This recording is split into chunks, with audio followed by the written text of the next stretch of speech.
KK any Netnasi say ya meda a year team of producers meda omase meda kufin twase ene ewie na mada a year iced so meda das papa ene ewie ono eno waha obua echinchim a year cameras no ede amame MCR Nana Kwame ewo MCR a obo adwuma kama nso ewo ho na yatenase ene eye 21st July 2026 barely 24 hours after the bad news of the incarceration of Chairman Bernard Entry Buesiako, otherwise known as Chairman WONTUMI. Enra, don't wanna say a Black Monday. And indeed, it was a Black Monday. Enra, quite unfortunately, meant to me Aunt Nancy, but meda a year Nana Fokuo Jumo meda na papa for sitting in for me Enra meda Fokuo ase. Ene yes ye sukra ye jai him adum binti no yatenase na lots and lots of water has gone under the bridge 24 hours. Social media call for extra adwin na asam eba say ya omo a edi awreho me expect say asase aye wosu yi obia ena epe obi asem omo a edi awreho omo a omo ani age enso ani age because they are friends and they are definitely enemies. Eti ibi dodo na esre dodo na nso ensu the late Daddy Lumba or Simpempem Domi Mpempem so na time sa ena Chairman Bernard and Chibuesiako etie Mpempem edo Chairman Bernard and Chibuesiako most definitely Mpempem so na etano sa ene wiase etie Bible pra more or less waka and you be ane bepe wase. But ene ewie adum yen yatenase heartbroken, but there is hope for the future. Ene se adum yen yatenase. Although we are heartbroken, but yachichi yere. We keep on keeping on. And then every the news in town, major news in town, headline stories still remains that of Chairman Bernard Enchibuesiako, the bankroller of WONTUMI Multimedia. But then or no ena or yet the Ashanti regional chairman aspiring to be the national chairman. And then the NDC has succeeded in jailing the Ashanti regional chairman of the NPP. Yes, it was expected. Although a buyer, a GNC more or less, but more or less sooner and young because we said the idea no air qua. Now there was every calculated effort. Some every penny chairman want to be down.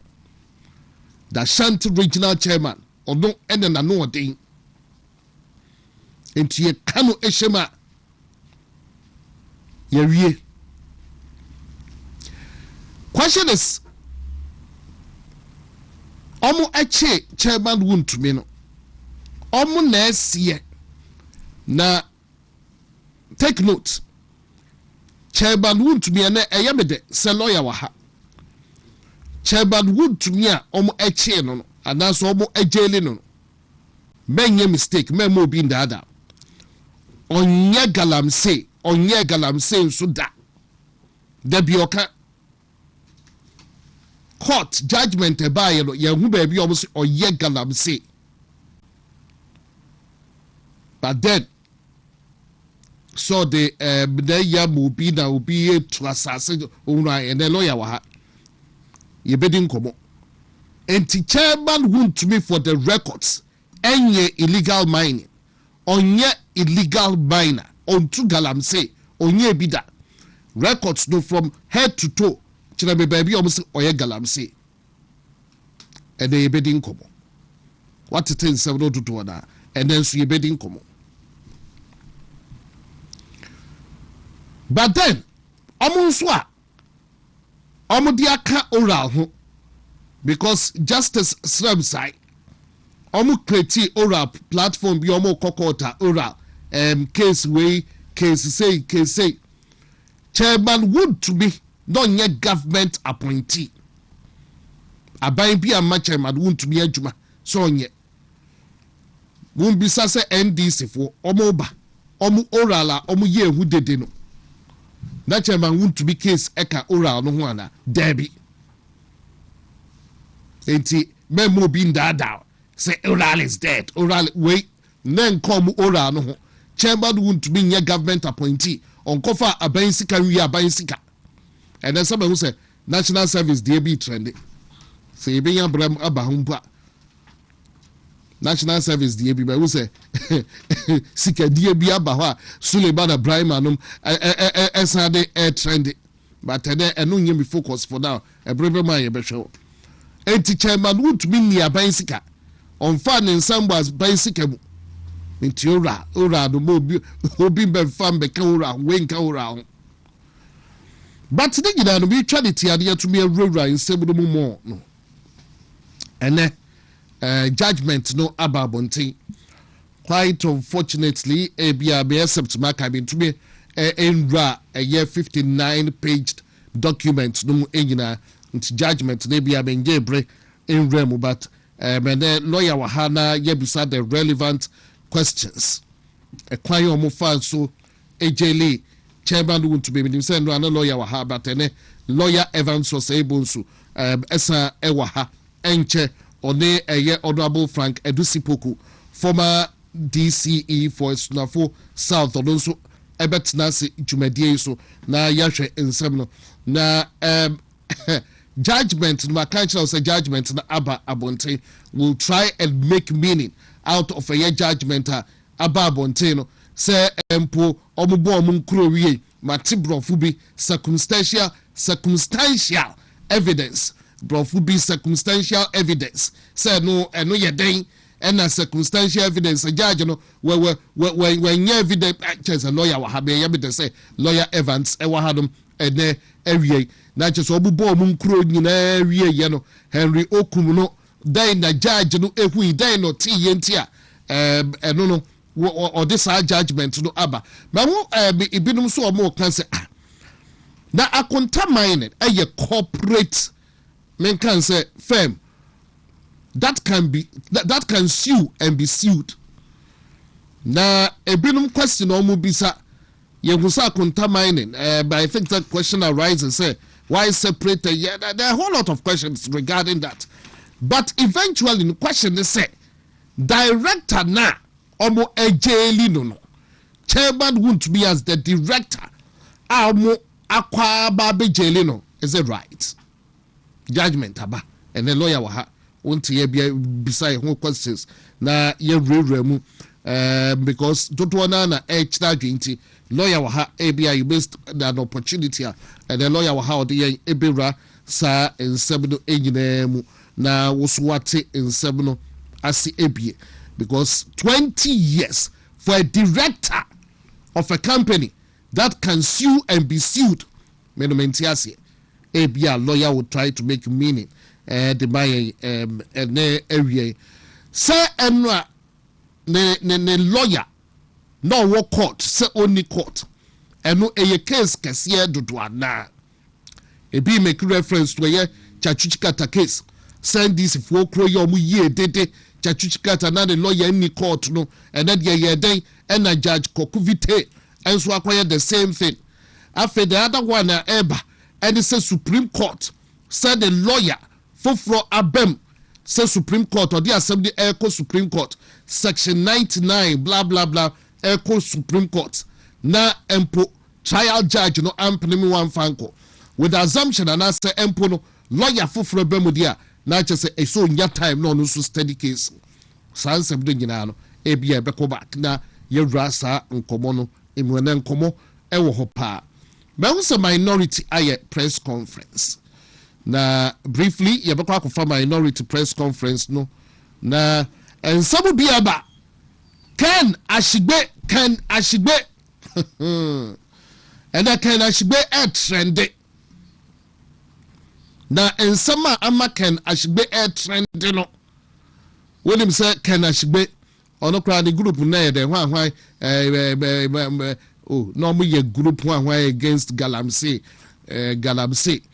na Ken Ashigbe ebribi omo koye petition ebra na do eti akonya no so against a chairman WONTUMI omo the petition koy enti omo de no a omo hwa na say ye be jeli a chairman WONTUMI and omo se na do njeli no na enwa miya mitie bi Ken Ashigbe na Nkansah bi try subscribe ebra ruling no eba ene na ni age say ye jeli chairman WONTUMI 20 years odokra de o say Kyeremanteng no 25 years. Then settled our somewhere and ye who say a ye obituary poster be air fly around. A ya sambanya Ken Ashigbe a man for the it is alleged say a ye ne yire nuya penny and the justice Kokuvi te. What does it make? Me nim the other information ebe here. Ken Ashigbe as ye jelly chairman WONTUMI 20 years na niaje edda wona hokeka all over the place. Na Kyeremanteng 25 years. And na Ken Ashigbe sa ne yire numelo kokuvite ni nia penny and the justice kokuvite ujeli chairman WONTUMI. It's alleged. But wait there, Nana Kwame Nkabedi come out the obituary. Poster no out to TV no so at the amame. I just believe sir I sent it so to me. Aha. Monsha a year call to eternal glory. It is alleged said Justice Kokuvite ne papa Efrimu Mr. Is it Wallingford Emmanuel Oku I beg your pardon Kokuvite na yina ebosuno na wo share din na wo ho na in-laws wo Dr. Kenneth Ashigbe ewo ho it is alleged said Dr. Kenneth Ashigbe ni din eno no na mo hwe ba bia ya circle no wo hwe eye children and the children are wo Mrs. Priscilla Numelo Ashigbe eno eye Ken Ashigbe the yire eno no na wo hwe eye Mrs. Priscilla Numelo Ashigbe edina wo ho na on top of it ubemu her lordship Justice Audrey Kwaku Vitae me pacho bu wedi no hwe eye Mrs Priscilla Dumelo Ashbe the circle the green and the children na hwe esoro ho her lordship Justice Audrey Kwaku Vitae onu eno jeli chairman WONTUMI no enti under in-laws there wo ho no wo eye Dr. Kenneth Ashbe ensu edin ewo ho Dr. Kenneth Ashbe esi ya jeli chairman WONTUMI 20 years no na opa no omo the petition koi sana na do angeli no so ye illegal mining Andre buy or sin and yaji say jeli no 20 years no ya 25 for krankaye and nay ena it is being alleged say dunia anane yire Priscilla Numelo Ashbe ono say dunia pani ena enra ojeli chairman WONTUMI no the information we be biano. It's over to you. Information we know the be biano. It's Dr. Kainashbe Ombeyina no. Allegedly said the Union Mrs. Priscilla Dumelo Ashbe Nindia Penny and the Justice Audrey Kwaku Vitae. Information what the bay day. Yeah, dear see her. Nana Kwame me dance papa na Nana Kwame we dey so where me kasa AI 10% lawyer bemu pa enti yenyi minority no and then minority MPP omo share black cobra shegbejafie na omo the black na cobra shegbejafie obia eni abro bia ro aho for chairman WONTUMI enti ene minority dom kuma no ehye tuntum cobra shegbejafie na omo area no ma part a press conference omo den sem kakra etuja yenko tie ye ba ya na lawyer ene empo honorable former DC for Sudafo South and so that's it nana ya nana Kwame me pacho we others test a nation. Ghana will be judged in years to come, not by the sentence handed down in Accra yesterday, but by how faithfully we defended our constitution in the aftermath. We speak today on behalf of the minority caucus in response to the judgment convicting the Ashanti Regional Chairman of the New Patriotic Party, Mr. Bernard Mpibu, popularly known as Chairman WONTUMI and Nkansah Mining Limited.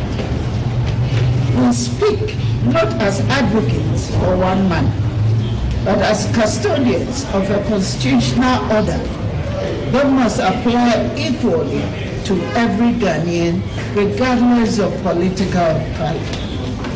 The New Patriotic Party has already issued its own statement on this matter. Its nation's full attention.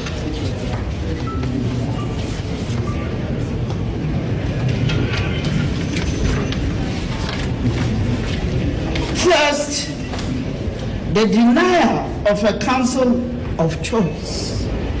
We understand that judgment was delivered despite the absence of Chairman WONTUMI's lead counsel, whose office had notified the court of a prior professional engagement abroad.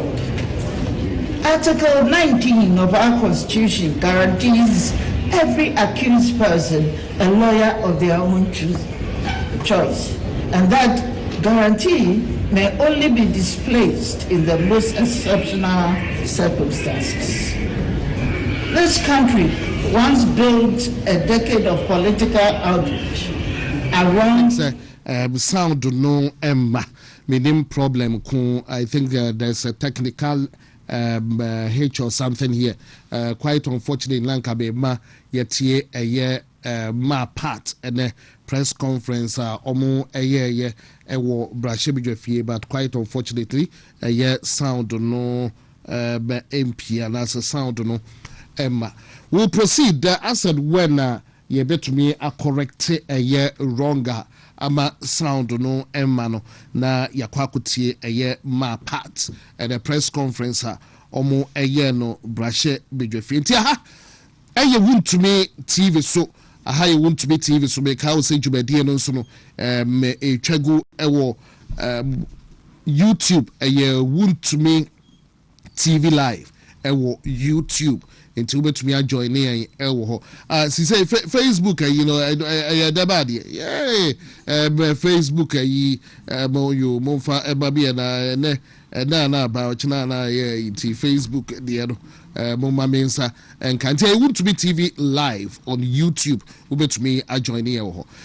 Since quite unfortunately, you're working on that voice. I said when a voice no you bet to me a corrected on what it sound on ya call edimo. Lawyer, Mema Kwaba. Okay. Now lawyer want to say. Oh. Yeah, lawyer. Okay, Paddy and Koha. Lawyer Evans Osei-Bonsu. I don't mean to have a free and we say lawyer all over the place. Yes. Man for my lawyer and free courtroom no or grant interviews out baby. No, yani. Oh man keke, me that's it. Yani. Now, a very good afternoon to a young lawyer Charles Joanna Yeta from a National Cathedral lawyer. A very good afternoon to you, lawyer Charles Joanna. Baby, I will be so no. Very good afternoon to you, lawyer Ichichi our area. But lawyer Evans, and meant to be Nkansah, but. Benim sana ojumadi so na enwa Black Monday ensemesi ensempin so na egusua ekoso nkomo ekoso but yatnasi still on the case of Chairman Bernard Entry Buesiako enwa fukoni edi nkomo pi. Yeah. But a running story. NYBT BNT. Yeah. Etienne. You must say Jabrena ye real. Okay. No. Let offer as a lawyer. Renowned lawyer. Yes. Evans Osei-Bonsu. Case no. Yes, he is soon so you die him. And na case. In fact, and na keke na me wo Central Police Station. Na me free courtroom high court na me enter Central Police Station na the Black Maria ni bi abesesa nipa bebre Ashanti region no mo operation wa tramor ne ene na cortex nti no match nipa bebre nti na me represent bebre wa Central Police Station. Okay. Ti me free court ha na interview na sha say na judgment kura me nya huni. Me say free Central Police Station na no so eto aso na je say ultimu say enya de kato aye busy sa Tiana Jopa na me started say me kan judgment ni bi still me nwie dey on say about 59 pages. Nti I was say eto ebona ye kan judgment but baby am kan de mahu enema kakra. Metimi ama ya pense mu kakra. Oh, so okay. Can be because the whole trial ni na no circumstantial evidence. Yes. Because circumstantial evidence a pieces of information that will lead to irresistible conclusion. And it means that a prosecution only any direct evidence be etia accused person. Prosecution need direct evidence be one for any and who be but what the DSC and no boom and sign what me at the nya assembly sibre and then your friend is circumstantial evidence. Now remember a typical example. And there are pieces of information that will lead to irresistible conclusion. And then your friend is circumstantial evidence. And Tiamfan say, oh, ahoma nketen was sa ntuke kan humani si ani ana abenya rope. Ahoma tenten kese ba ko ebomu. Aha nature say ahoma na nkasa woni bi da ho but wose sesesa nketen egugu baabi no. Anu akeka kan bom ansa na watimi abenya ahoma. And then your friend pieces of information that will lead to irresistible conclusion. It means that there is no direct evidence. And now the ordinary hunu be. Not just evidence, past evidence. The hunu be bawa. So behana, so behana. What can see any? Now, remember a typical example. To most a judge ni go to Republic versus Dua, and no go to Republic versus Ananifiajo. ni nyina cases a court no use pieces of information no didi enti Republic versus Dua no na Dua no won a girlfriend no a medical doctor wo kon Kwalebu na Dua bo ni trim poso obeba be ku no wo Kwalebu honom into free London no buy ono ne the last person I think 1983 1985 there about Rollins bo no tu a ya nkum ni pabiem enti Dua buy no ana oya na adwo so obeku ne girlfriend no nto ne mienu ko share dem na owo ne second ku no and the same no na prosecution ne charge Dua no na oni adansie bia e kire se Dua na ekun no enti Dua bie na no kan se da bi one oba ne mienu nyina na agree se abusuafo ha omododo ntomu enku omo hu mfiri wiase ana oba ne yes ono de second ne bedi kan wo no ano ho to ode wo no ho no afi onu Dua no hwe ya duru Dua no so Dua ebe wo no hu se second na aga ne de wo no ho no obrey engineer de ono betimi de second na wo no ho no ojaye ono ni difference o de koye na prosecution ni se enya no kore ni prosecution ni de dancini e kire se obetimi abehwe second na de awo no na hwe se de esi wo no no enti omokofa expert witness enti expert witness na ya kofa no ya medical doctor enti medical doctor ne bae no na medical doctor no ebe hu ni se second na girl ne de wo no ekomu pa incise wound endi say ade asekan no se obi na de wo wa ebekomu pa obenya incise wound na mo wa na wo de wo ho a ontimi mpia asekan no so yi ho na court no de hu se Dua de oka no enya no kre na odi bua no for ebi ni circumstantial evidence ana na fia joso ne ba pie ekwa afuomu se sente oba na odi ade bo ni tirimu kun no obi ani ho but he was the last person odi ne ba ne ye den ekoye enti pieces na ana court no keka bo mu na odi bua no for enti your friend is circumstantial evidence, pieces of information that will lead to irresistible conclusion. And ya na tai wo adwama mom se bia obi ne yerete no akobo adwama na atada wo mfa wani hunu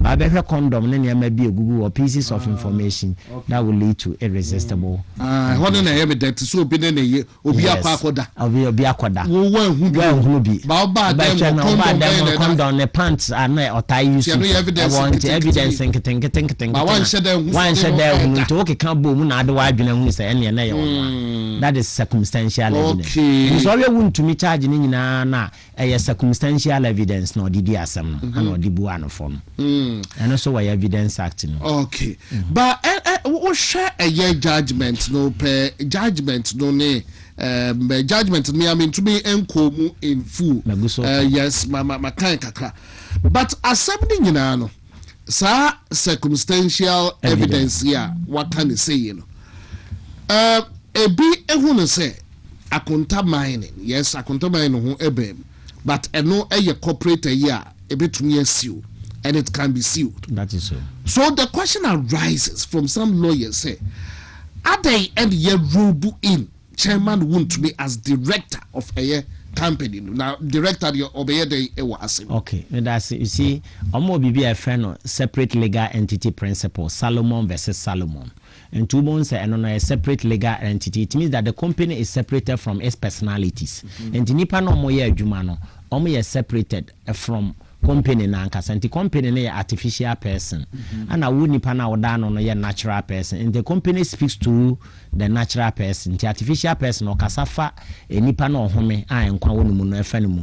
And the opese o hu se company na ye bone a obetima atwe company na so. And as a emra no pesa wo twe directors and so I afraid be lifting the veil or piercing the veil. And to be lifting veil, no, a dradian share company, no, be lifting, or lifting our behuni pakra company, and the anti association be why I thought that ultimately be mano.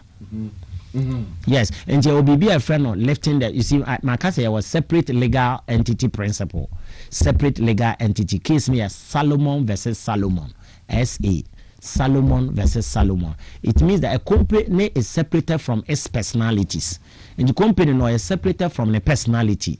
However, I thought that company near Bonia ultimately punish company name. I thought that would be be punish company, but punish any punish company national. Now before bit me who no be lifted the veil.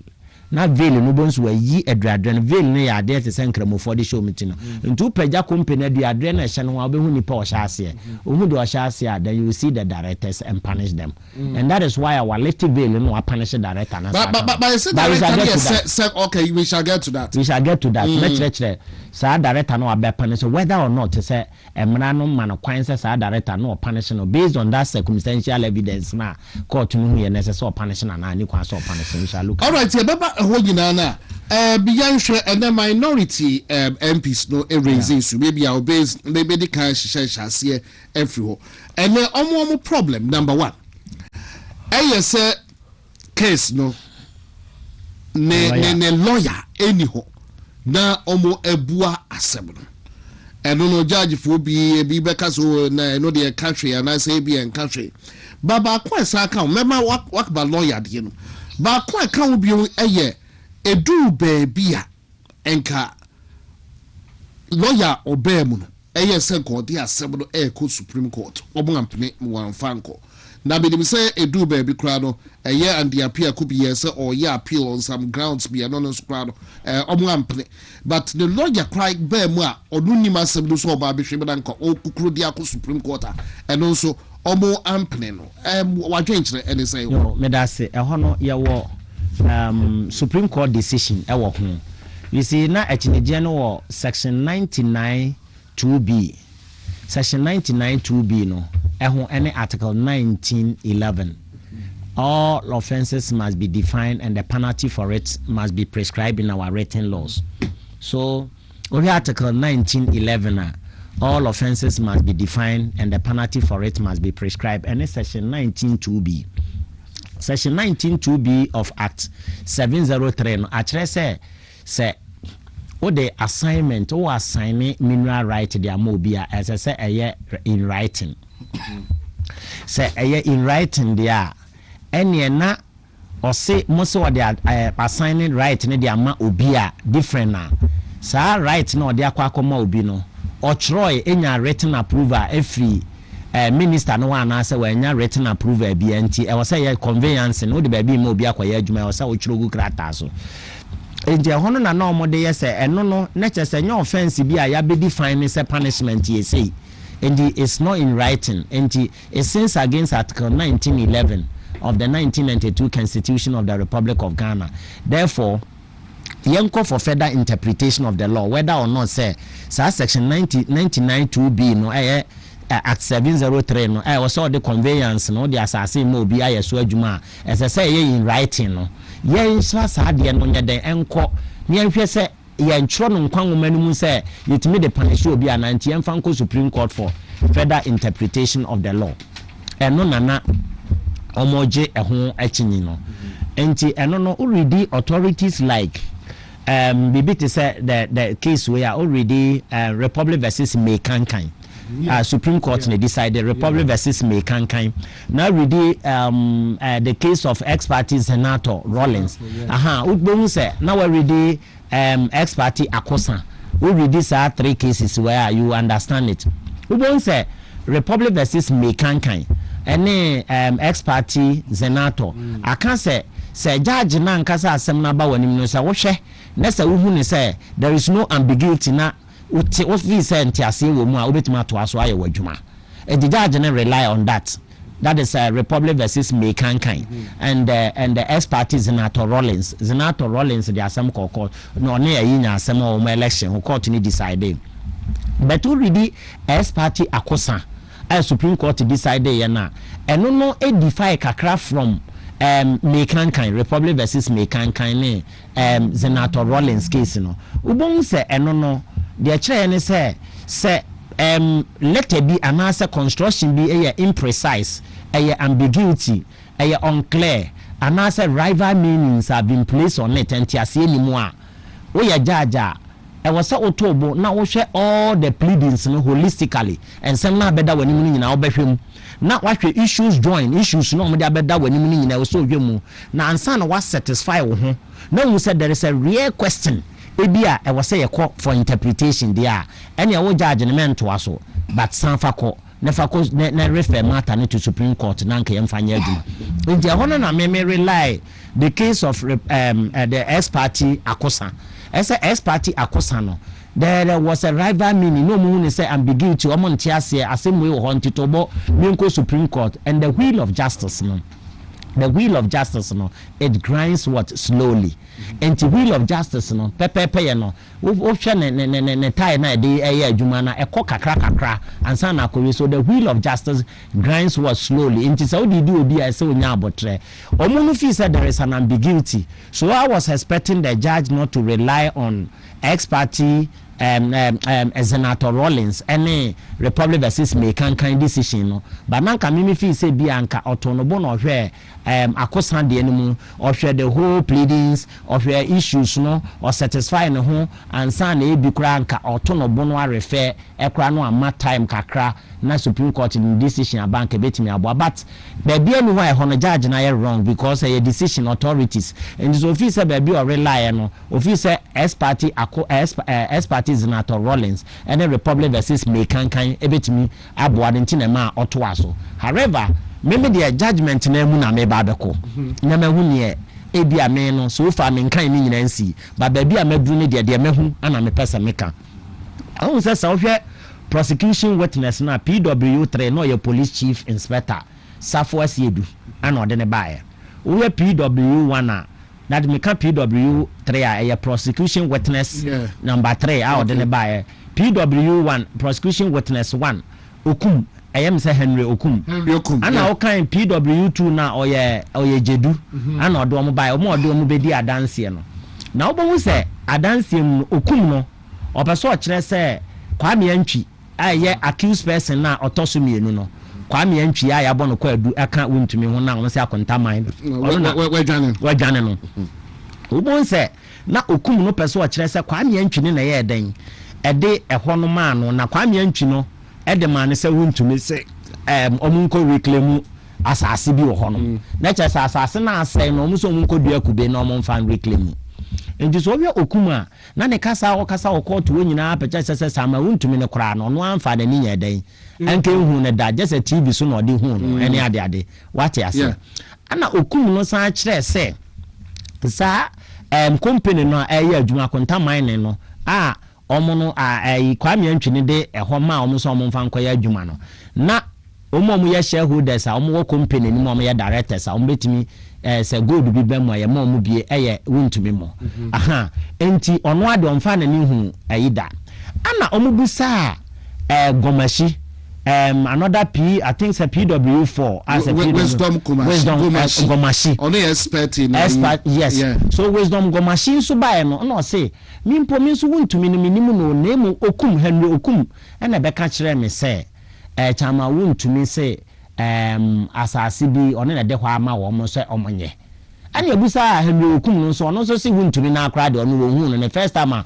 ode hu no ye TV so na chese ni nyina akɔ chama wontumi manager na ba ko na efre no Kwame Antwi no na chese Kwame Antwi na aka kire wo mo enti wo hwe sa witnesses we nyina ana ya di police ni ebaaye ana police ni a PW3 na obedi adanse no PW3 nso so kire mu se ono de wontumi ma omote se galamse bi nkrofo bi yedai ye galamse ho den sase no sei wo ho ene ade ma omo no tu anamo ko hu se ho se ma omo pam omo agigi omo mfidie nyina wo ho and it means wontumi report case to the police ese illegal minors bi ayedan abaho and we kura na ya de a kire se wontumi ohun se de ekoso no enye now the issue before the court and it's whether or not says a statement na a PW1 kind, a PW2 kind, PW3 kind, whether that statement is a statement that can be relied upon.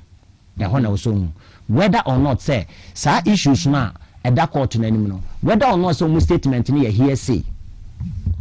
Now, if you read the Evidence Act, Section 116 and 117 of the Evidence Act, no one has a vested right in evidence. Obianu wa woni die nkwa right as evidence nkwa nanim. But pursuant to Section 116 and 117 of the Evidence Act, actually say hearsay evidence is inadmissible.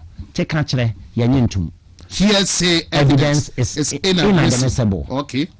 Except hearsay evidence a border on family issues, traditional issues, any other, and no one bit me ajatum. So, young fan is a man and mamre, or 2 for or take a course or Miss Lenny de de Casa, or more mamre, any quire or more fast so as Santa Bay or Modia, or Candia and the Jitum. Mabushia, me fees and a hand and a see, and power dead body now, and only a Jitum. Apart from Sanya Maui, so historical events are Yatia Kanchra, one anonymous a catcher who abusium, Nina de Jitum. Name apart from Sion, take catcher be a Yajintum. Into hearsay evidence is inadmissible. Section 117 of the Evidence Act. Now, Obaba Beshe, Sa, enipa miensen a omo ye witness omo kase a omo nyina obi ase te kan kire we na ka kire me se chama wontumi na ka ase enkoye adwuma ho we na ka kire me se chama wontumi na ka kire me se men Henry Okum oso ohun chama wontumi ekra na onu ma obi na ka kire ne se chama wontumi na se omo nkoye adwuma na omo reclaim eti ho no ohun se atene general ne busa question bi obusa Henry Okum ne se o se chama wontumi ene kan se reclaim asase ne dia oma usika fa koya asase ne ho adwuma reclaim hono na okum ne ka chem se wa ama misika bia ana obusa ne se ene na kwan ben so na ofa so kan asase na asai wo hono ko reclaim galamsey fu asai ne nti ko ne yensan nya asase ne back obusa ne sa question no that is attorney general stream side we are stream side busa sa question no enti obusa sa question no ana okum no ebe yi ano se wa ama me kwan se wa ama misika sa me mfa nkonkoye ana obusa nse de kwan ben so na abefa so ka se mi nkodua kube ne niam wo eno na me de omo ka kire me ana obusa ne se na se sa de wa ma usika na kwan ben so na afa na o se me de me ko ho no nu se ne ho no bodu wo ho ana me start se ne metubi nti metubi na me ton na me nya sika na me de aba be reclaim asase no. Look at the statement. Based on this ana judge ne se ene ne ohu ne se o chama wontumi ene ma akwa ne kwan ma ne koye illegal mining wo na bia maka ya duru no the medical hu no enti me de baba to issues before the court no ho a na me baba be ka say ene se ohwe nipa miensa we eye atesem we si we na ka kire me se chama wontumi na ka asem enko we si we na ka kire me se me kra wontumi me hu ne da na asase na ase ne yese enko reclaim ne enu akube so instructions of chama wontumi ne kire se monko na monko reclaim asase na monko dua akube wo ho de a ene ne dien ene kan wa wo koya okokoye illegal mining se enu na abenya sika na ade dua akube na sika no dua akube na wadua akube sika dodo sen na ehia ade be dua akube ente o se wo ye illegal mining ansa na ade akodua akube no enu na me cho se hearsay evidence is inadmissible but hanu me huni se court no rely on the hearsay evidence enu ne circumstantial evidence ento se medical ka cho se circumstantial evidence here the whole trial ni is circumstantial evidence. There is no direct evidence. A pieces of information and a prosecution gather that will lead to irresistible conclusion and nothing more.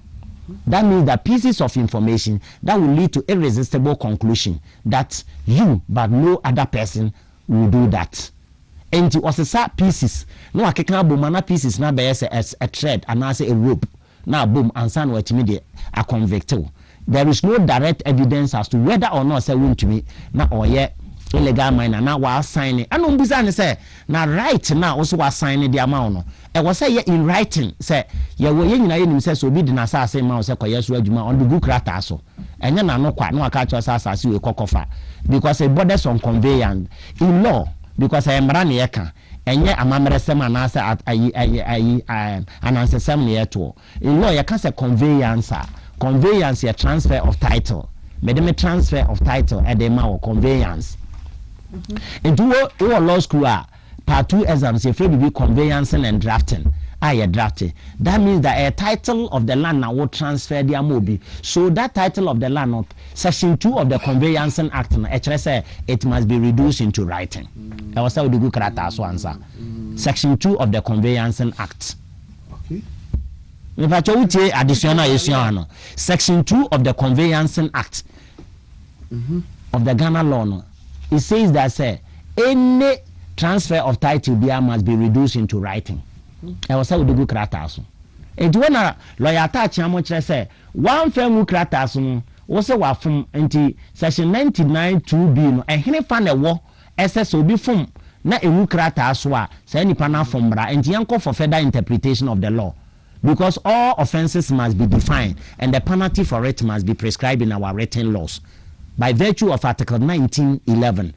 Boni bi apeso odidi nipa bia na wose ye tworo e wo nkwanwoma num meka nkwanwoma ye me nkwanwoma na mebodi ne e wo ha ne ye the 1992 Constitution of the Republic of Ghana ene ye statute books no and this nkwanwoma 19 nkwanwoma no 1911 no ehene fa ne atworo se so bi entro sa de na on tworo ya also with the convict say yanko for further interpretation of the law na boda o kan say why stay into abandoning fa a court no fa na assemblento na on refer matter to Supreme Court for further interpretation of the law. Now you name say Supreme Court of 5 main jurisdiction metai kan wa 5 main jurisdiction to me no e nemanum or interpretation wotimi ekyerɛkyerɛ mrem or review on one cassette me review the decision say ene me na me kan say Justice Tokuno ya sake no ya gina article 146 so ene ade chia ya the justice bia bo no de 146 ni meja na manako etu be kaya jaachi question o kai say na oye dual okuta dual citizenship no ye Ghana ni sa ye Canada ni e ba say ono court jai no enso ye nya obi o Ghana ha no ye MP no free siremu a nantwie eka ehwe so ni ede ne court saa me no ye bokin na ni sa ye Ghana ono de ede ne kokotum Supreme Court na asa bedane na no ewo jaachi kwesi no because of omo review jurisdiction ewo ho now yes how ba kwa friend supervisory jurisdiction omo supervisory jurisdiction is omo supervise court bi ahwese de uye bia da na kwam ana omo san wo exclusive jurisdiction yes omo nko na assembly wa mutimi di obi antimi ni bi ebi ne se president achinyeje ba ho a presidential election petition omo tumi ni bi no enti interpretation no omo de kyerɛkyerɛ mra ni mu no article 130 clause 1 and 2 and article what and then article 2 clause 1 ujina so ansan watimi evoke original jurisdiction for further interpretation and the honor obeba bibia your friend no say cases like S party Senator Rollins Republic versus Mekankan hono na no kire say eno de judge ni hwemu na say judge na ehunu say entiase wo mo obetima to ana asem so but S party akosa na ba be kire say there be we judge ahwe issues no hwe whether there are rival meanings whether say there are imprecise ambiguity provision here unclear entiase ni na chinyeje wo ho de atobo never assembly refer to Supreme Court for further interpretation of the law. It's going to be a long day, but yet, lawyer Evans Osei-Bonsu, and or children same. Sometimes it might sound a bit technical, but fache we a court demo brofuni bin o children, but what try also or breaking it down. Na layman also no what you say but don't want to no be so about etiasie because emra no mokoka no e wo court dem ho etie no na lawyer e breaking it down e de amaye wa ha no ene awie yakoba ensempi wo ho a ye besa ebisa lawyer besa oba fidie no na ha se ya na make say so no honorable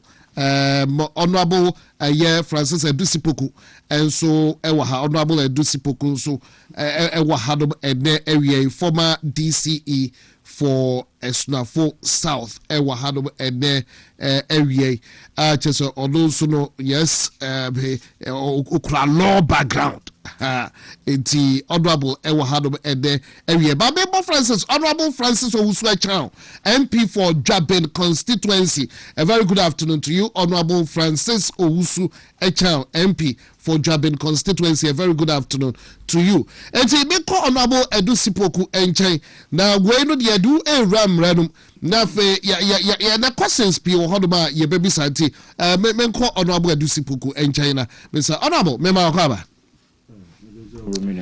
net to say nyame ado hey honorable ma feel papa said and say me show say abato no ni na na mu de nwa njiminti na da agini posukra polling station eja edika no mame mbo Sunafo South polling station executives ne military executives ne constituency executives ye yo me bo bi abaso the adwuma no asase ano no obi anyere no no nya adwuma den afi mentia obi biara avufo ne asantema obi a wotie hwe enewe bi ameche obi a obi ajo Honorable.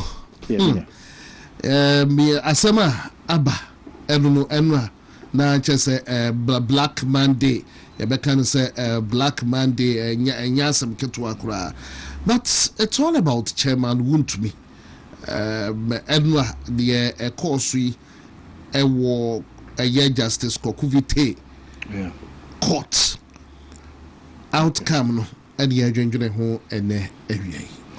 Okay, edika no mame sancha mobio enu asa de o kan nyina ya hante asem de o hwe enchema ananema ekoso high court presided over by mame Justice Audrey mode obuatan se yura chama WONTUMI onko dem mfiaduo na no kwani nyame anim ne no aye nyina yeboto ye sebio koda prison 20 years de otamfo kra no on we sisa de no ema no nti ade a ba ye nyina yeboto ye na yemubi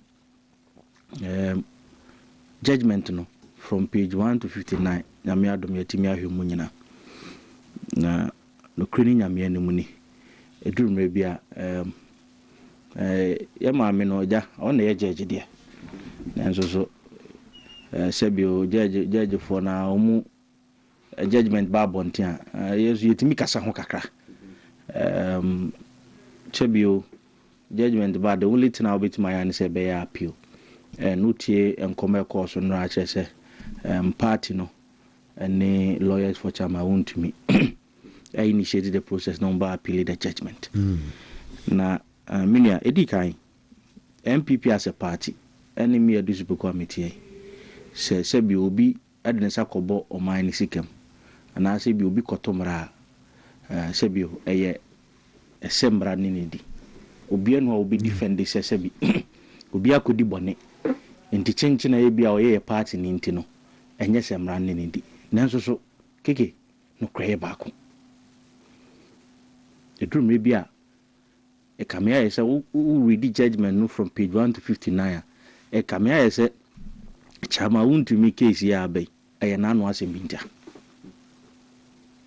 keke na no asembintia because every lawyer bia no se unya adaje every di ade nu ya di twakosi ya ne se bi obi asema waka eno na ye maame no ele ni bibia woso e de bua Chairman WONTUMI fo na de are ho ne se e criminal trial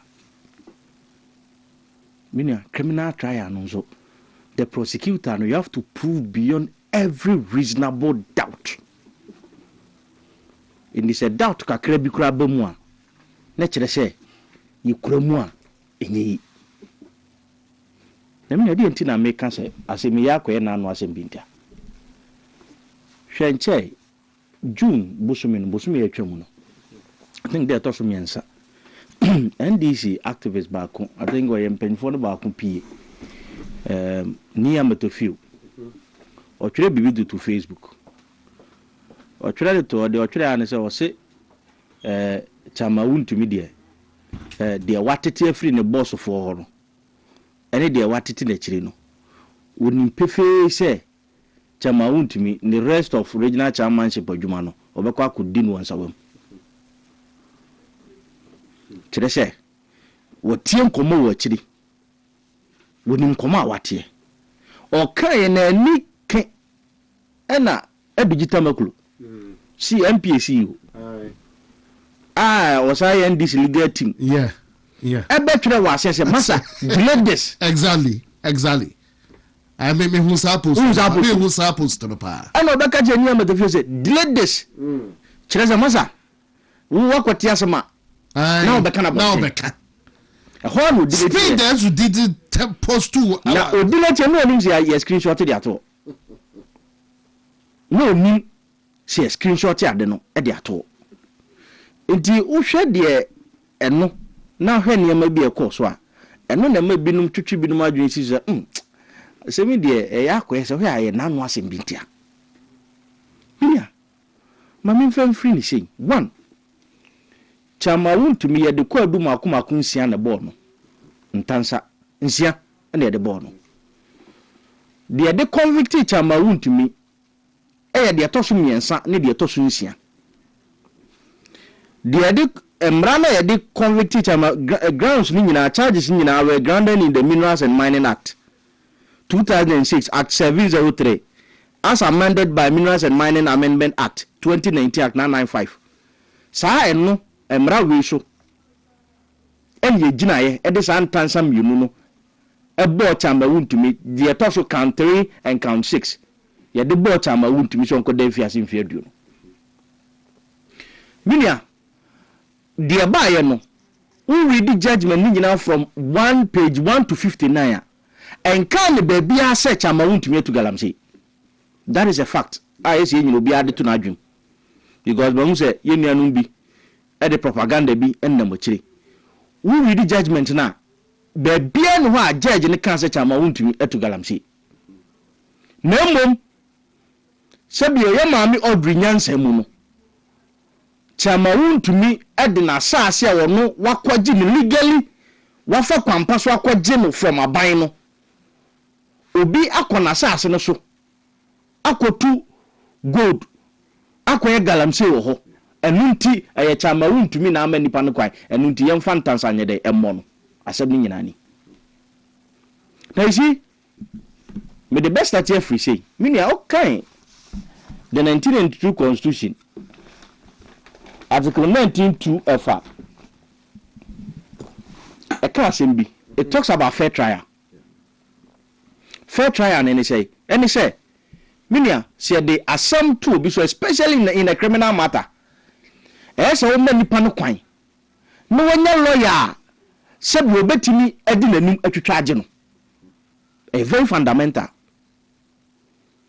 eno ene see ukaya Kyeremanteng versus the Republic yero Kyeremanteng sebio court ebu tia no say wadi fo that was 2008 am papa no kodem satem yero o mampanyi dada akufo man even a presidential pardon but Kyeremanteng say on tiase still now no sa judgment na ba ya man kodem no be appeal and yero Kyeremanteng appeal against the judgment. One of the reasons until appeal against the judgment and they say sebio ni lawyer o kan ho no ya man kwan man lawyer na anye dey am be ginema ndi bia ma no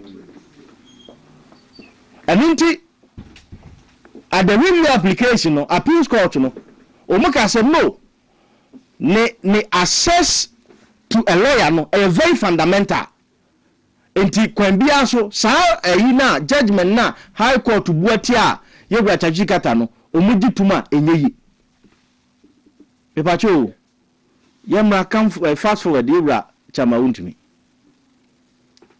yewra atachia ene bem sebio yewra ndi apia ku bi ko nchen no ebem be take over the case yewra atachia enya akwanya akwa outside the wokodi asem o arrange on calendar so dada ena ni client sebio da say ye kwa akobu na ten ena yewra atachia twere letter e de akoma sebio court ni say osere wo mo wo dwumadie bia wokodi ni wa abonten eti komuma ne kwan mo ntwe ne nyame adum no bedura na wagina ne client nchen no mo ba court ama sebio de court no bia o maka court no so mo gituma enyeyi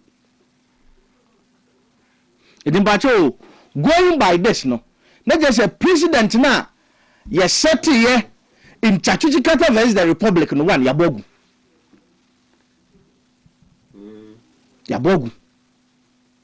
yemfa no ntonche na yemra ye se Chama WONTUMI e criminally liable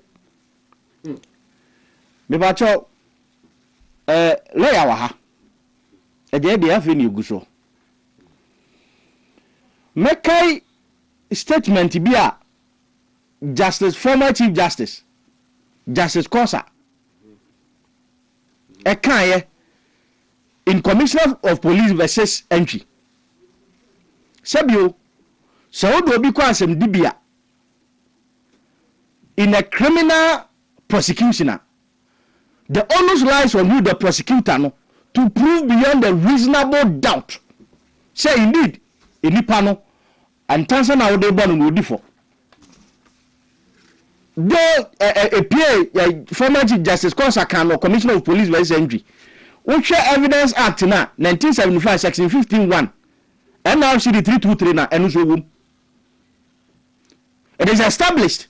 Say the party alleging the crime, that is the prosecutor, must bear the burden of persuasion.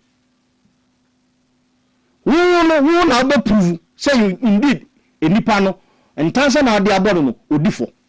You see, Uber to me the asamato ebi a memeso. Met me a court, Majina why we was said yes will be prove. One, the mens rea, two, the actus rules.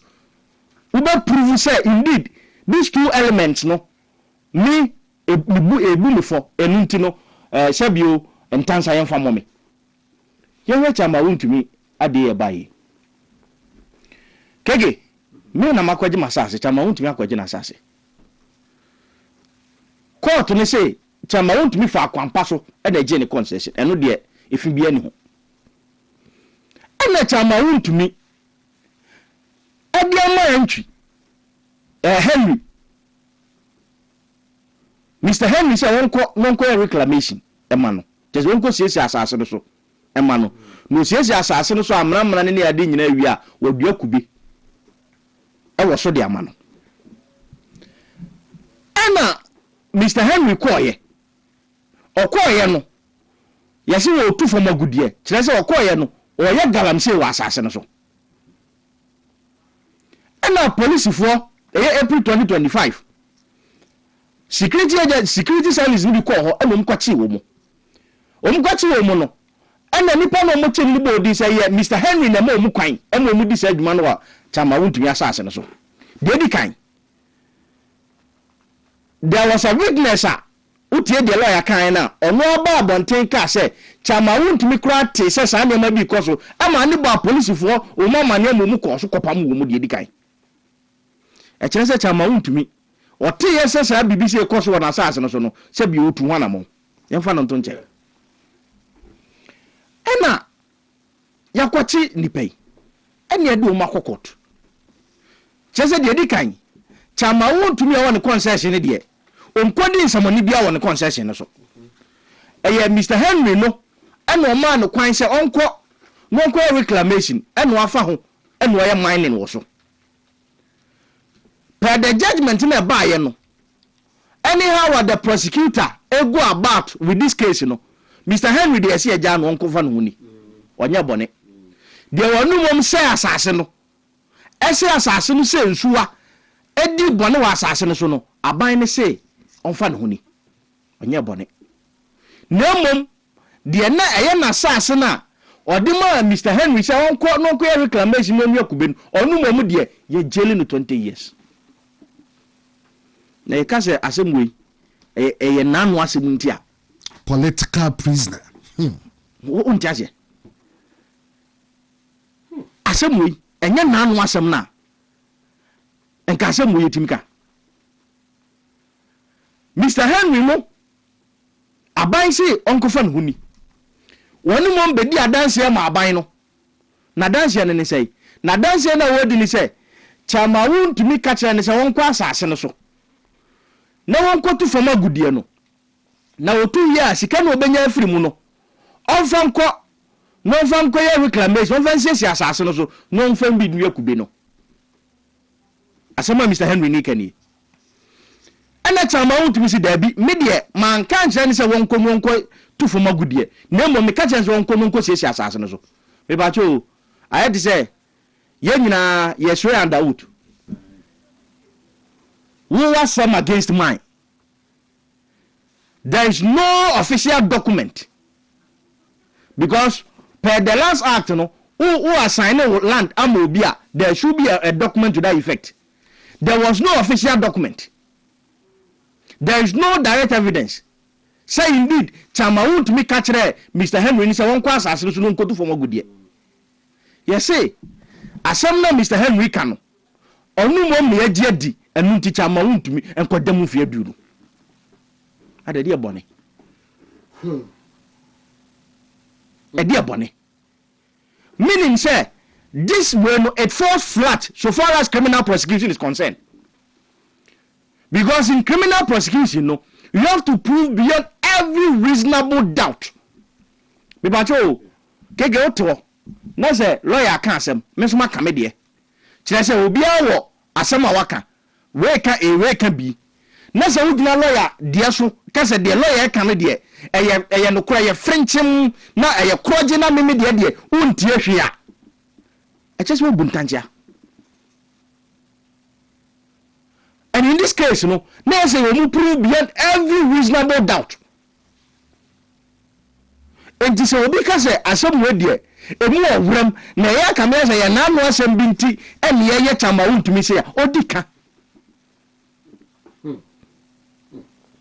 Bebacho, going by the logic of the case na ban of the decision of the court na ban say obey your constitution mu article 257 clause 6 say ya good ya organ ha nyina de ama Ghana mampanyi meboa Ghana mampanyi na weso meboa ena Ghana mampanyi bwa don drama ni ma baye no wokukuru da ma mines e de ma ni mi Ibrahim ama meboa me dase ndimbacho say watina bi abai sesa na era Ibrahim ama tenkran na da ma mines wo ho na yebeti say yesi galamsey fobi I quote on to damai concession no mu to galamsey kire say yetimi jeli yewe bai mama mane kege mi bisa se mo sa de ye twa to me de eye lo asem na me kan kire say e ba ni sa yetimi achi yewe bai mama jeli no mane yi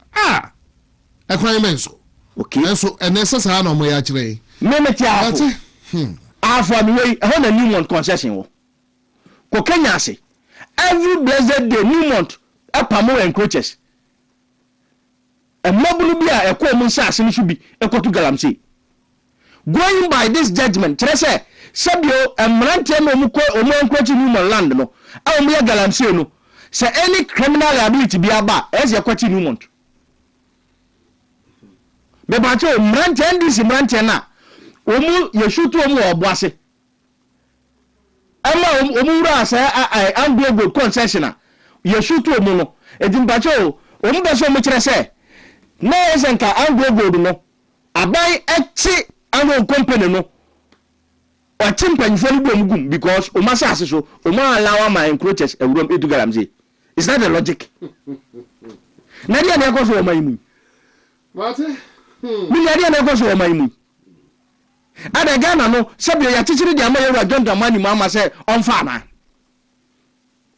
na the speed ya omudi adi sa yewura chama wontumi asem we no mi bisa wo yeni man disifo na yewura John Dramani mama na say ne nkofo no mutu galamsey no me ba jo masema ko sisai yente hu hwe me ba jo yente hu hwe ya wa ha na Attorney General ye letter edi koma yoku in the letter was say we establish a primary facie case me ba lawyer kirem si e ka say obi ka say lawyer ni ka say we establish a primary facie case e tire say first instance odi kan first instance Jesus we hu say bibi e dai ewom e tire say yewura ya mi Nandis national organizer and this third vice chairman abanga we to galamsey eburu 1 year what you want him dabi me ba awe dilly dally awe NDC MP o ha na awe himfo etwa moja gudu se o tu galamsey me ba keke what you want him dabi yente hu asem keke ya wa ha NDC amanfi west as amanfi east constituency chairman beka se ni DC etu galamsey what you want him last week ya wa ha na afano south himfo Every NDC MP Yakubu, any NDC DC or Equa invest omu say omu sase omu tu galamsey me pass what want him. Yente hu asem Yawa and NDC DC or Bwakwa South Equa Parliament or appear before a parliamentary select committee.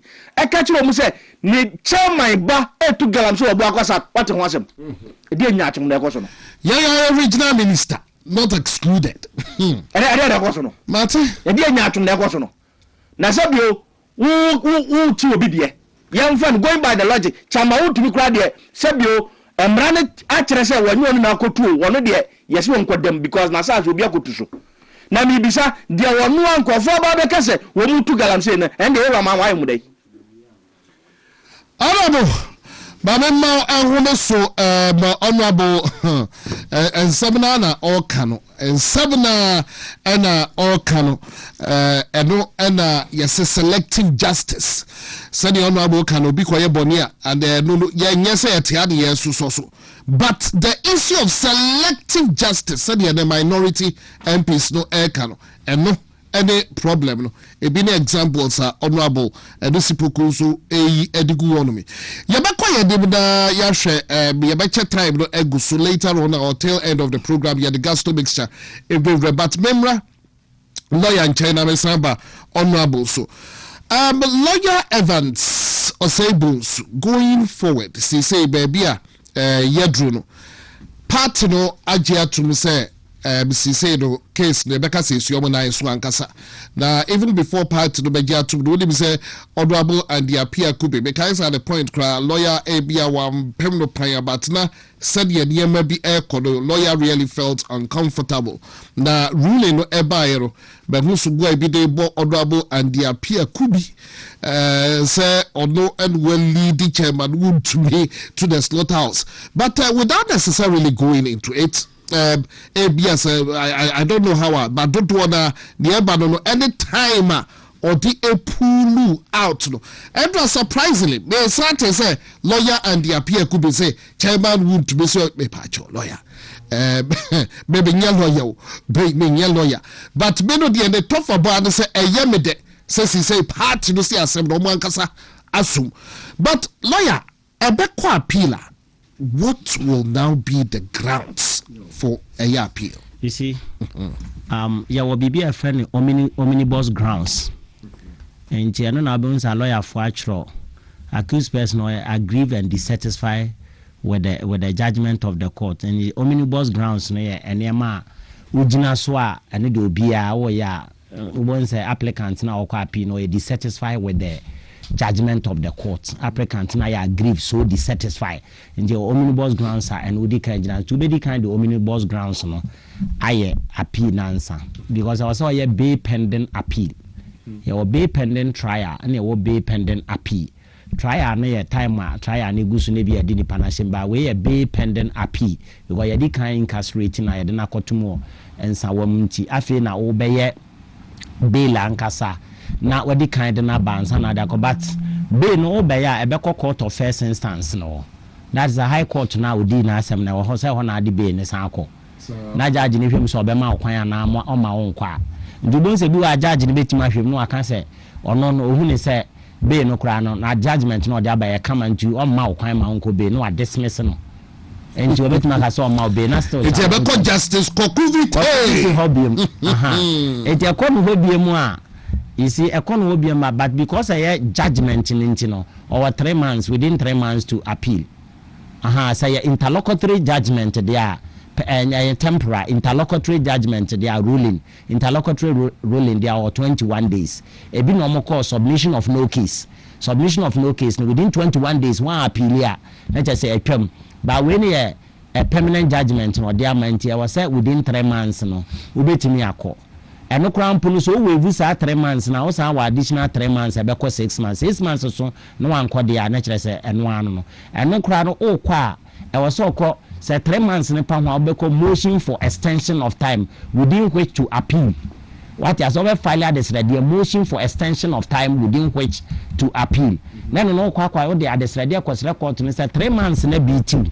And now when you be a ball lawyer now you be a see and went me ama it what we do right in the about record me so mobile no some for another 3 months and count na court ne grant ma and no natural say but you know because you see that thing you didn't court to or be pending appeal as I do watching a crown bit me the but say a man bail that is so okay anti appeal no Obama court next day now the appeal notice of appeal na de atunto the court na justice ni hwem now ama okwan you can repeat the application at the court of appeal. That is first of all they are called of judges no most often what's on the corner ni mabun so atwam kura wa dismiss no so no fee said the judgment or the by okay it all my point but yes I now so you were then repeat application or court of appeal into the court of appeal and answer form and on the mouth kwan to bon so mama kwan say appeal na fi what the appeal na betum na che say what the corner records of any na che say what the court appeal it's where you can bail pending appeal no and no the senior can a trial judge na obehwe say obi ka hwem e wo say what the court answer na ono ma kwan answer na wako na wa ma kwan ya mbara ne san kire say obetime repeat application wo enyansa form yensa no court of appeal what you say nti nyansani na odi kan no de ko no no ama kwan ya na de ko enyansa form yensa no enti eno no de ko mo a ombetimi ene ye friend repeat application enti na de ko ho no ma ombe ma kwan omo ma kwan na de be serve no sa afi de ya ma kwan 2 copy afi na no wa ye obi bia wa pin na de records of appeal ni nyina kan na wo de atum enti afi na enyansa form no ko hwe ade a to sini ewo ne judgment no anase fresh evidence bi ewo ho fofora wode ba ya court na vet ne mind ankoso ana a ebetimi any to the benefit of chama wontumi and na court ne kohwe anase ne fundamental human right bi ho infringe and a key issue if the fundamental human right was trampled upon a court ne be kan hwe no ebi na ne ka the case of Chachuchikata versus the Republic no at the time the judgment was delivered not the lawyer ni ho what you say I no can so stress ye man the lawyer mra yes so judge ne kan chan say wo di asem ba da bia be camera say woni mra wa ha na ne de lawyer ni ho de a wo twan say lawyer emra o lawyer wo ho ni ho mebua enti obua ye no owura Chachuchikata eko appeal no but appeal no so but no yes so wise very wise intelligent man ti appeal no wan kono wa MPP fe epenso regime oko appeal no NDC tam NDC ba na oko appeal no what you say na justice Dennis Ajay eja na man akoye I'm not saying say ebia my question ya na mbusa mo say die ntino owura Chachuchikata sa tam wan ko appeal no time MPP regime ho because ya nyina ya ja lawyer for ne judges ni didi a ene date na wotena wa MPP amemo ende ye ansa na wode appeal no ekotunu wa NDC penso so you should have applied. Sadon kono kranka omanpani kufuo nka or pardon or so there be obe fight the case. Yes. I know yes on san kono omanpani kufuo so into to me me try say me dem adwene na eka ho. To me naturally say onyi ni say judge for oni nyina at that time obenya pepepe ye. And this say a tangent to go by there. And naturally say a bit more basa wo kwa PB na kura nso a so usuro if it's a binary what no unanimous FC and also for the Supreme Court. Now if you read the regulation 33 to 34 of LI 21 I think let me maninko to me ye na manfom. So when you look at LI 2182 we won't say what law be a government here minerals and mining health safety and technical regulations at Minerals and Mining Act. Ubeshima section B of regulation 33 to 43. Ubon say of LI 2182. Ubon say enono echre wo say wo manager na yade environment na ma wona wo so bo environment no ho ban. Eti enye the leaseholder. So the law takes hold of the manager managing the environment. It is a company na ya konta mining ana ya adwuma sa konta mining no manager na wada no e wo se oye obi a oye expertism or knowledge our environment ho na obetuma protect environment no e dey say bi so bi ba we want say regulation 33 to 43 of the LI 2182 no we want say eteki say ni pan on I was manager now rather than the leaseholder. I chama wontumi amfansi amani lease to operate. And now me hear discussion the neighbor no can say chama wontumi akoye galamsey and ntini ache no. That is not the na ekoso. And it was a very renowned radio station and an normal discussion. In fact I called somebody and me name no radio station was say propaganda. Yes, show host to be and a whole daily graphic show headline. And more to the point no discussions like this no edu baby ya mra ho asem ne ka you need a lawyer to explain it. You understand that?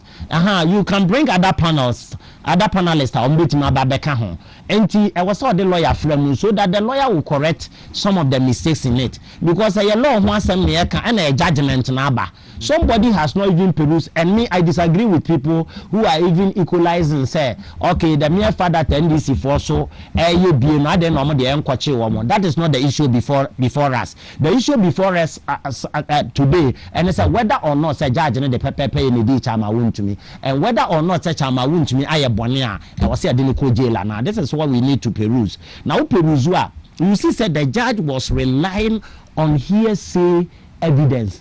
Take a we na we catch me and pursuant to section 116 and 117 hearsay evidence is inadmissible generally inadmissible, and I'm saying that no one has a vested right in what evidence obi anyone ma or perfect or evidence him, but my law tells me that pursuant to or by virtue of section 116 and 117 of the Evidence Act, all hearsay evidence with exception of traditional evidence generally is what inadmissible. Okum and I catch them say me chama WONTUMI kwa mi hu ne da media TV so na me hu no we say media we na catch them say we so okum na catch them say all the prosecution witnesses ni nyina no or say we na catch them no, so the judge should have averted her mind on that hearsay evidence. What you say me kan judgment ni so baby amedro ne de baby am me hu no me hu say that hearsay evidence is lacking.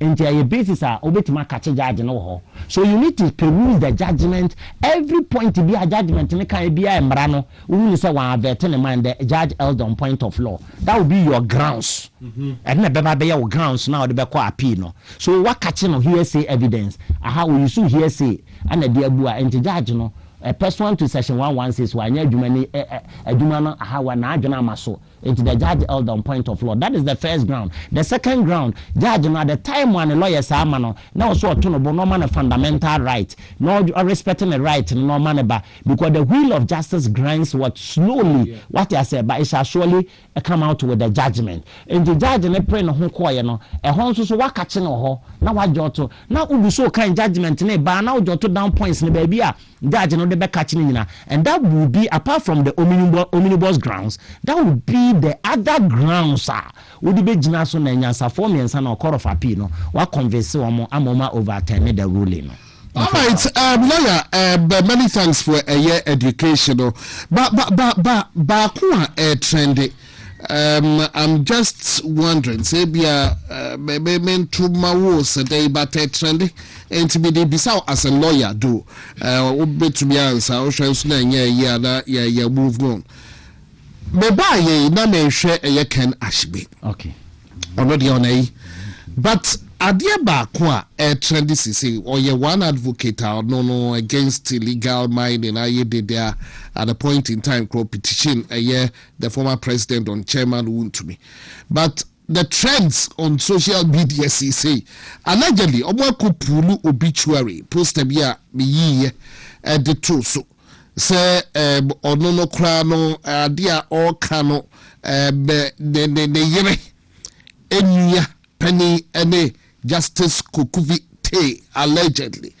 Lawyer, a question say body say na conflict of interest. Is it an issue? That's a look we said. What do you want to comment? That's so. You see, conflict of interest now so some moral issues be, but is it a law?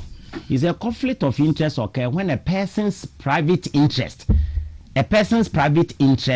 such as personal relationships or financial ties, clash with their professional duties or responsibilities.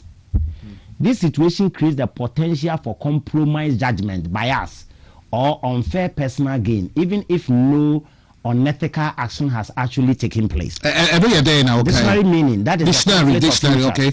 Conflict of interest. So the point is, I don't see any conflict of interest here, because the mere fact that must say your sister be there penny ashibeno a sister penny and an idea and ashibe ayere enya penny judge and the sister-in-law. I don't think that will have any impact. Maybe at the comment or call here say 20 years look like is on personal view with the petition. I don't see any conflict of interest here because the personal interest, what is the personal interest? We are sister ayere penny na and it doesn't mean say some personal interest no tired no and let's look ebian komobi say ebian dan komobi share wo vie allegedly but we share wo vie komokaka ya mi e mu mame let's sada leba do begio me no chibutu but what's a WhatsApp group for those who defend this let's call a spade and let's avoid politics and look at the whole issue holistically. You won't give me politics. No, I'm talking about say with regards to the judgment itself.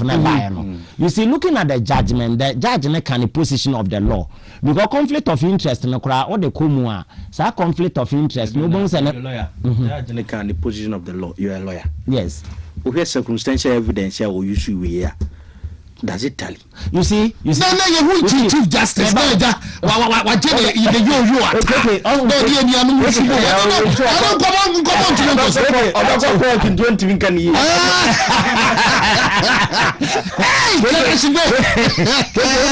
the man make us ano the name make us that you dey say come from your DJ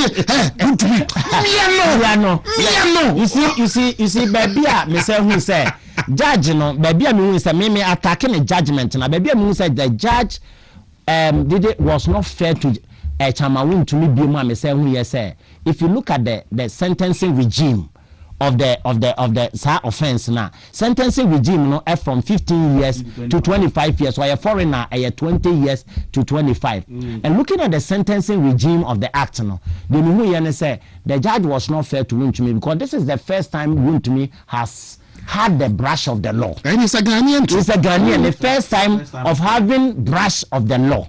And I feel that what me the law no one in encounter. And I want say direct evidence. About what one in encounter. Direct evidence when the law says that say in judgment you can use circumstantial evidence, you can use direct evidence or circumstantial evidence, and we have authorities to that effect. As a lot of I mentioned Gia versus the Republic, I mentioned Ananifiado versus the Republic. Okay. But the name person make can say the Ushimwa a 20 years now the Kokoto and that's a medal. I'm not in a cocoto yet. Can I suppose you should come beyond 25 years ago? No, so what was so many minimum sentence. The minimum because this is the first time when you have the brush of the law. And he has other family. And another point I'm a Sankachi judge and say at that time no and yet amicus curia and your friend of the court lawyer or no can be man WONTUMI didn't get a lawyer as a bit my plea litigation. After judgment to be anonym adia was my convicted. We are now actually say or sentence na be follow but me pese be defer sentence no lawyer ni here to let me defer the sentence man ko echina na me the sentence na ma and you can order for WONTUMI say em fa no police custody then the lawyer ne ba uncle police custody for bare 1 week and now 2 days the lawyer ne ba a court order the lawyer ne ba o me plea litigation plea o me sra na kokovi tedie se de open the time judge na anya sad no man 20 years so it was a friend of the court lawyer no ho and one year litigation plea at the WONTUMI and the court did not even listen so there are several forms of punishment obey used as a deterrent to others somebody when you're the first time of the brush of the law first time na judge na man severe punishment it's another way a bit catching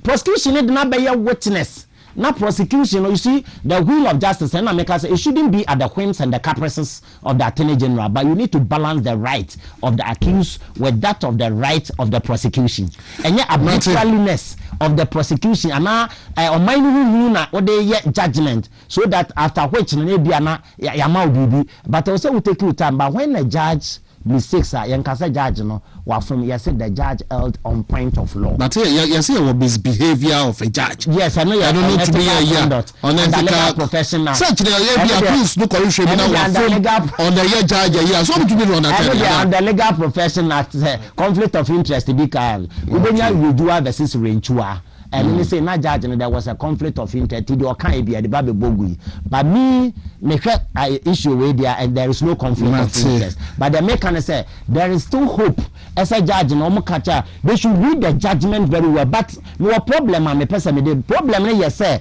the lawyer okoye na and who say e kwa appear only lawyer na we wetima for another lawyer for mesre lawyer and the appear could be enye gidigidi Mr. Nanidium, with all due respect as a senior, MPP lawyers is on Bembia, on Homeka, so that the lawyers for the New Patriotic Party, I'm not saying that these lawyers are far better than Urawaye now from the baby as a lawyer, but lawyer Gary Macon, lawyer Etua, lawyer Bibi to say, what I say, when you have a good legal representation, Emma Ujume de Kwabina Sam Kujo. Many lawyer, the baby said cross examination with her. Cross examination, yeah. And then I'm the regulation in Bano. It is our regulation of LI 2181 ingredients now on. I saw the cross examine star witness now. So we ain't gonna star witness now. Lawyer, baby, for say lawyer, the star witness now, then a banner circumstantial evidence.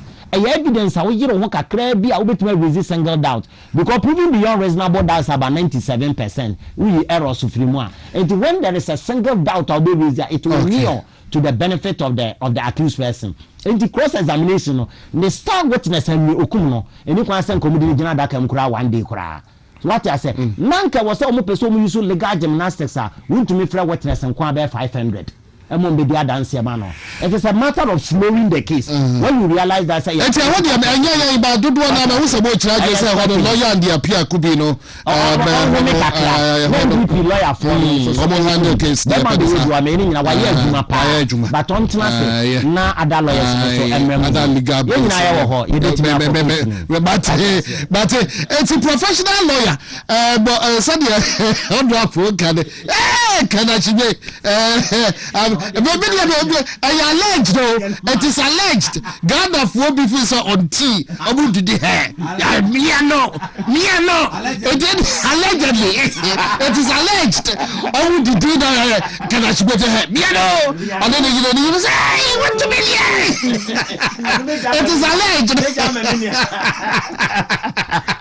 Conspiracy theory. Anyway, better say. I think.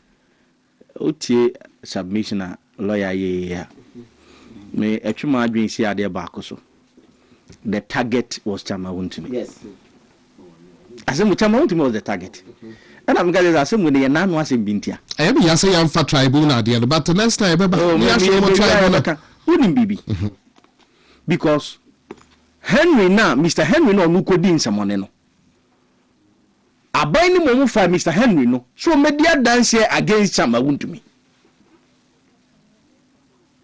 And the Akasa WONTUMI was the targeter. When the entire Akasa he was the target. Because no man Henry no akwa assassin so nkodi juma. And Henry na kwadi juma ene Ghana mabo bira.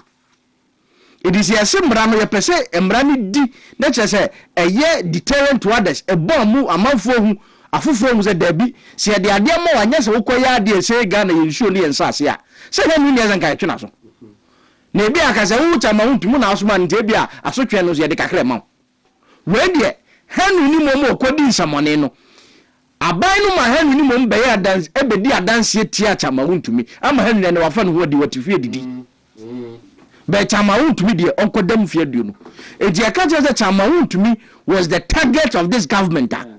Wanted the way ninti ne yakasa because some in Ukraine what tenasia na hwemu a anu ade ho asen sho bia nse da nyinam sho bia nse da nyinam ena yeka o say lawyer no judge no who read judgment na obesi ni ruling no on circumstantial evidence this one here Bia versus the Republican. When you see circumstantial evidence, just any direct evidence. And now, we share a 15 years to 25 years. The other person can say, one any direct to convict the person. We here say, dear Mr. Henry Nika and also, and I did what WONTUMI. Now, one direct evidence, and Canadian says, and Kabako. At the lowest, 15 no, because WONTUMI, I a first offender. First time offender means that WONTUMI, acquire BBC, I'm Yakwachinatum. But woman 20 years. say wonko. You see, Akonta mining is a legal entity. Adentina count 1, count 2, count 4, count 5 no. Edie or charge Akonta mining. Say Akonta mining e can say ni abo e be 120 times be say bra na betua. But count 3 and 6 ni there or you view from Akonta mining and prosecute and I convict it WONTUMI. Why? Because in company law no me ba to say lawyer wa ha company no are different from the ownership of the company. If the identina count 1, count 2, count 4, count 5 there, you charge company na Akonta mining. Na count 3 and 6 there, you involve free or a charge a convict it WONTUMI. Na me dey make nyina ne say. You frame be judicial president. And say na ho. E say ye nuanu matwa to we, ye mean different obi a. Say judge ne be kan say indeed WONTUMI akoye galamsey won the concession ne so a enka me ti enka me nkasa. Because na wakoye ene mra ne wudi. But judgment na say WONTUMI koye galamsey won asase so. Na mom obi a wo so man say won kodi djuma wa asase ne so no onu mom ena akotu afuma gudie. Na say ni pan kra de onfa ne honi na WONTUMI de yankodam 20 years. Di omo ye ana make o me se make o. Ochira bi o dama is concession no. Ayo wa Ibrahim Mama. Ana ye ne dia ni nia dia ma no. Se ochira bi se ye wa Ibrahim Mama so mon kwofo so mon kodo asase no so. Na ni baba no so no kwofo no onu omutu galamsey a. E tere se yetimi jeli ye wa Ibrahim Mama ne yi. Ai. Bomba so me de ba no. Mate, honorable. Na minia saa ne ma we ekoso no de Ghana fo ani abere hwe no enya bi ne wu WONTUMI so okọ galamsey etuntwai ya fe kwa do butu ne de eni etie enkofo koma di Ghana fo enya komketwa ba ti Ghana fo enya komketwa ena nkukọ nketenkete yetimi do over 2 billion yase nkukọ na ya mu we yase yasawe asembe bade NSS de na elbow bar afede sule wo meka ya so ba kan so be we but ye be NSS de yo ni etia do na what to boss me chao why ya mo banti de no watku me chao na afi so na mini engineer ko bi amo mensa birthday me man happy birthday. All right, me da say me so me de man si na me chia na na kwaboa continue also chia mo nyina na varies ewo Italy Portnoni yeah varies a very good evening to you Mate na ma chia menu ama no nyina Emilia Ellen Mate cancel me da say makunta asante guy kwa me je me chia ya beda bujina say beda ye honorable Frank Edisi Poku beda na spana mada ye lawyer Evan so say bunsunsu as baby aye do ye say brekra but who say me near DJ B na ye say the sex tape yeah Ghana for nature medics consult yeah Ghana for buya sababu tumobo nature medics consult gas to make sure prostate plugs make sure the benzo plugs make sure